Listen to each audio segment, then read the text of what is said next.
So, Marius Muller, good goalkeeper. Great goalkeeper. Compared to what we've had lately, between the six, he's probably been the best goalkeeper that we've had since.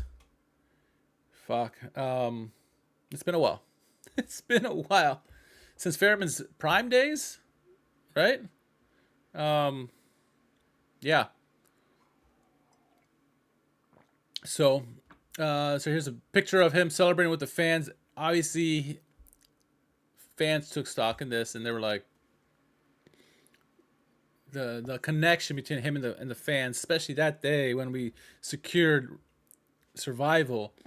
Muller was ecstatic about it. So it says, Marius Muller guarded the goal for Schalke for just 1 year. In a podcast, he raved about the greatest year of his career.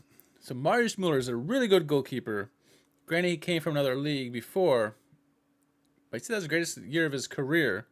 Now, he's always made some good saves. I saw the highlights before this, but that's awesome to hear, right? Marius Muller has also shown his potential at Wolfsburg. He deputized for injured first-choice goalkeeper Camille Gabata 6 times and remained undefeated.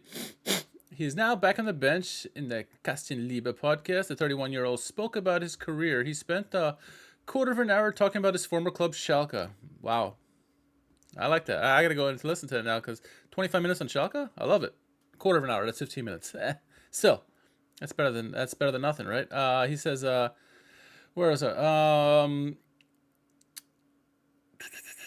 What did it say? He also spent a quarter of an hour talking about his former club, Schalke. Muller gave an emotional, gripping description of the club and the 23-24 season in which Schalke narrowly avoided relegation to the Dritte Liga. Every syllable conveys how much Muller enjoyed his time and still values the club. Schalke played poorly for a long time in the 3-3 draw at Fürth. Coach Kees van Wanderen didn't mince words criticizing defense unusually harshly, but there were some positive aspects of the Royal Blues comeback.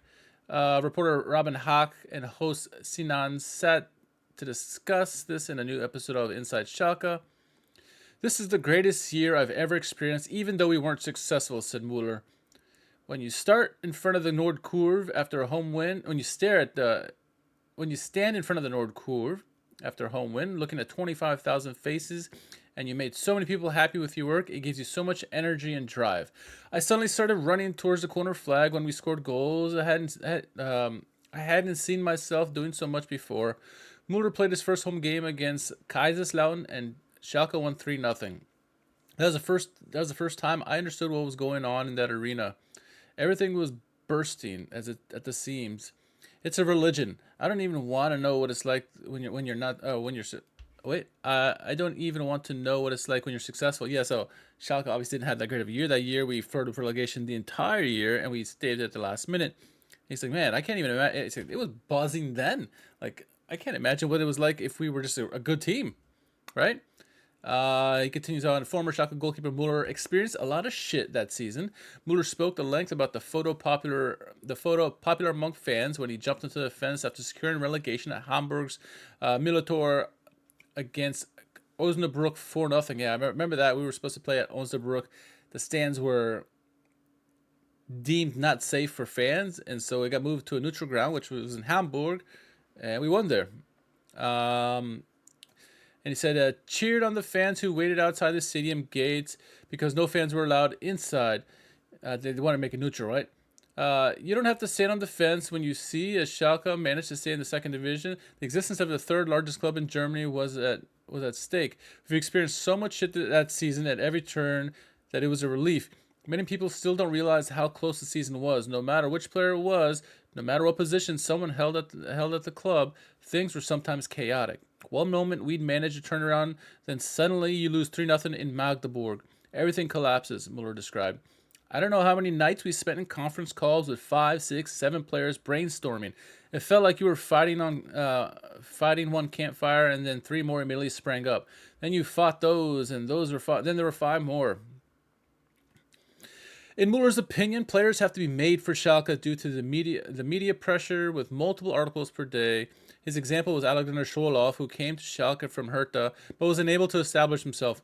Alex Schwolow, in my opinion, a super goalkeeper, gets there, has played 200 Bundesliga games, but he simply can't handle this club. Because this club's different. Alex is made for Freiburg, or other clubs where there isn't chaos all around. I can handle chaos. Schalke is special. The feelings you get here are different. They spurred me on. They helped me progress tremendously. Former Schalke goalkeeper Muller said. Transferred to Wolfsburg after only 1 year, Muller would have liked to stay at Schalke in the summer of 2024, but received a minimally improved contract extension offer. He rejected it and subsequently moved to Wolfsburg for the 7-figure sum. A return for Muller was briefly discussed in the fall, but Schalke abandoned the idea for financial reasons. This comes from Andy Ernst. So it's interesting comments there. One, you love to hear that from Marius Muller. We all love Marius Muller, right? And that picture of him on the fence, it's iconic, right? We remember when he celebrated that with the fans jumping on the cage and with the there at the neutral site. It was amazing, really was. All for survival too. And he mentioned like for the third biggest club in Germany to nearly get relegated and survive it. Like it was a big moment for us.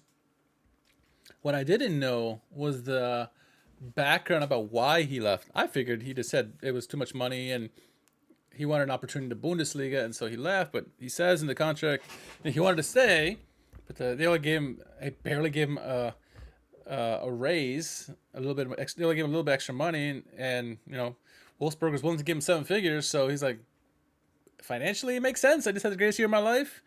Let's take advantage of it right now. He wasn't playing anywhere like super big and making that much money, so take the money and run. But yeah, Schalke didn't have much money obviously to spend on him, and then bring him back this year. We thought about it, but again, too much money. So maybe that love story will come again one day. He's in his 30s, so I can't imagine it will happen. And hopefully, you know, our situation with Karius and Hekren is good enough where we don't have to worry about it, but it would be nice to have Muller. Muller was fantastic for us. He is the only reason, not the only reason, he's one of the main reasons, the catalyst of why we survived that year. Without Marius Muller, I think we don't, I think we can get relegated. I mean, you saw from the first game, even the game against Hamburg where we lost in the open game of the year, you see how good he was. He probably saved like 7 goals. I think when Jack and I talked about it early in the season, first 2 games, it was just an onslaught of shots by the opposition. And between Hamburg and whoever they played in the second game, I mean, he probably saved 15 goals worth of shots in those games. And it's continued on. Then he got injured for a little bit. Then he came back, right? So we love Marius Muller. It sucks that he left, but it's understandable given they didn't give him any money to stay. No incentive, no up in price, even though we didn't have it. And then he took an offer. He needed it. I mean, he deserved the money that he got. So sucks he's on the bench of Wolfsburg. Too bad they didn't loan him back to us, right? That would have been the smart move, I think, if you're Wolfsburg. If you're bringing him in as a backup, loan him out to Schalke. Keep him good, and then maybe he takes over for your guy. But whatever. I digress. But yeah, thoughts on what are your thoughts on what Marius Muller had to say on that podcast?